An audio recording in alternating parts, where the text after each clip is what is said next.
Olá, vamos conversar hoje sobre violência nas escolas. Um tema que esteve aí em pauta durante muito tempo, né? Num momento de crise. Mas é importante que nós tenhamos a consciência que esse tema ele deve ser discutido diariamente, né? Faz parte da nossa rotina, de toda a sociedade.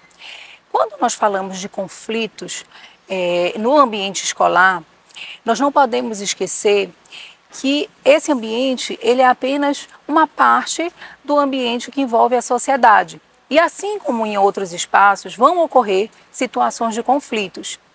Um fator preocupante que nos traz quando nós falamos de violência nas escolas são os atores envolvidos. Por quê? Nós temos a presença de crianças e adolescentes. Quando nós passamos para a questão da responsabilidade sobre crianças e adolescentes, nós temos que ter em mente que essa responsabilidade ela é de todos. Ela envolve o Estado, ela envolve a sociedade e ela envolve os responsáveis. Né? E aí os responsáveis, de um modo geral, pais, cuidadores, a escola, enquanto as crianças estão em seu ambiente de estudo. Ou seja, toda a sociedade ela tem que estar assim de olho, observando, porque é uma responsabilidade de todos, né? E não apenas em relação àquelas crianças que estão sob a nossa guarda, mas aquelas que nós estamos no dia a dia observando. É importante ter em mente que quando aquele evento de violência ele ganha notoriedade, quando ele ocorre no ambiente escolar, ou ao redor, ou fora dele, mas envolvendo alunos, estudantes, os sinais eles já foram dados bem antes. E alguém deixou de perceber esse sinal. E daí vem a importância da prevenção. E como é que nós podemos fazer a prevenção? Observando crianças e adolescentes, seja em casa, seja no ambiente escolar.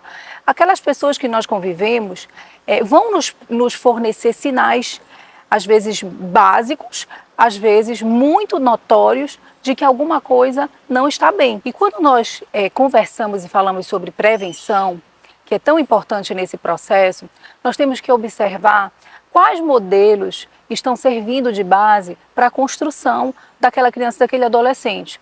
Ou seja, eu, enquanto pai, responsável, cuidador, estou sendo um bom exemplo, estou sendo um bom modelo para a criança e o adolescente que estão comigo? Quais são os conteúdos que essas crianças e adolescentes estão tendo acesso em relação a jogos, filmes, revistas? Será que está compatível com a idade dele? Outro fator importante é observar de que maneira essa criança e esse adolescente eles lidam com frustrações. Como é que eles lidam com sentimentos e reações? Quando eles estão aborrecidos, chateados, tristes, de que forma eles reagem? É com agressividade? E a partir dessas observações, vão entrar as intervenções. Então, quando eu falo de responsáveis, pai, mãe, cuidador, é de suma importância que se tenha uma confiança, uma relação de confiança. Ou seja, como é que você vai abordar essa criança, esse adolescente? Como é que você vai extrair, conversar e solicitar uma ajuda profissional? E dentro do ambiente escolar, da mesma forma, aquele professor, aquela coordenadora vai observar que aquela criança, aquele adolescente está tendo um desajuste, não está sabendo lidar com situações de frustrações, ele vai poder solicitar o profissional para realizar a intervenção, um acompanhamento psicológico, uma conversa e daí extrair quais são as suas dores, as suas queixas. Em algumas situações nós observamos, por exemplo, que aquela criança e aquele adolescente estão passando por situações de bullying, estão passando por situações de outras violências. Como eles não conseguem resolver aqueles conflitos, eles acabam resolvendo de que maneira? Por meio de violência. E nós não podemos minimizar em hipótese nenhuma. Por quê? Justamente porque eles são seres em desenvolvimento, então eles não têm a noção concreta do que são as consequências dos seus atos.